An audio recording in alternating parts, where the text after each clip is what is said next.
बबलू और मिन्नी की साहसिक यात्रा। एक समय की बात है, एक छोटे से गांव में नन्हा खरगोश बबलू रहता था। बबलू बहुत चंचल और बुद्धिमान था। वह पूरे जंगल में अपनी तेज दौड़ और मजेदार कहानियों के लिए मशहूर था। एक दिन बबलू को पता चला कि पास के जंगल में एक अनोखा पेड़ है जो सोने के फल देता है। यह सुनकर बबलू की आंखें चमक उठीं। उसने सोचा, अगर मैं उस पेड़ के फल ले आऊं तो मैं सबसे अमीर बन जाऊंगा।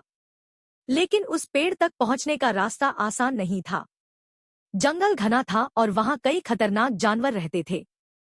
बबलू ने हिम्मत जुटाई और अपनी सबसे करीबी दोस्त मिन्नी गिलहरी से मदद मांगी। मिन्नी बहुत समझदार थी और उसने बबलू को सलाह दी, हमें सोच समझकर योजना बनानी चाहिए।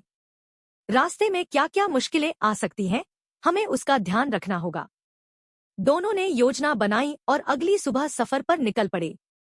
रास्ते में उन्होंने देखा कि एक बड़ी नदी बह रही है। नदी पार करने के लिए पुल नहीं था। मिन्नी ने कहा, हम लकड़ियों से एक छोटा सा बेड़ा बना सकते हैं। बबलू ने तेजी से लकड़ियां इकट्ठी की और मिन्नी ने उन्हें जोड़कर बेड़ा तैयार किया। वे दोनों उस बेड़े पर बैठकर नदी पार कर गए।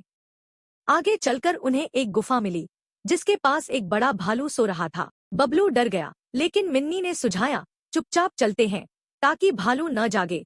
उन्होंने धीरे धीरे कदम बढ़ाए और गुफा पार कर ली। आखिरकार वे सोने के फल वाले पेड़ के पास पहुंचे। पेड़ सचमुच चमचमाते सोने के फल से लदा हुआ था।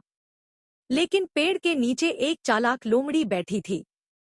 उसने बबलू और मिन्नी को देखा और कहा, अगर तुम इन फलों को लेना चाहते हो तो मुझे अपने खाने के लिए कुछ लाओ। बबलू और मिन्नी सोच में पड़ गए।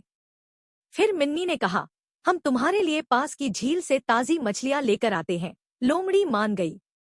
दोनों झील पर गए और मिलकर मछलियां पकड़ी। जब वे मछलियां लोमड़ी को देने आए तो लोमड़ी खुश होकर बोली, अब तुम फलों को ले सकते हो। बबलू और मिन्नी ने कुछ सोने के फल तोड़े और खुशी खुशी अपने गांव लौट आए। गांव वालों ने उनकी बहादुरी और बुद्धिमानी की बहुत तारीफ की। बबलू ने सोचा, धन से ज्यादा महत्वपूर्ण मित्रता और समझदारी है, और फिर उन्होंने उन फलों को बेचकर जो धन कमाया उसका इस्तेमाल गांव के स्कूल और जरूरतमंदों की मदद के लिए किया। इस तरह बबलू और मिन्नी की कहानी पूरे गांव में मशहूर हो गई और उन्होंने सिखाया कि मिलजुल कर काम करने से हर मुश्किल आसान हो सकती है। समाप्त।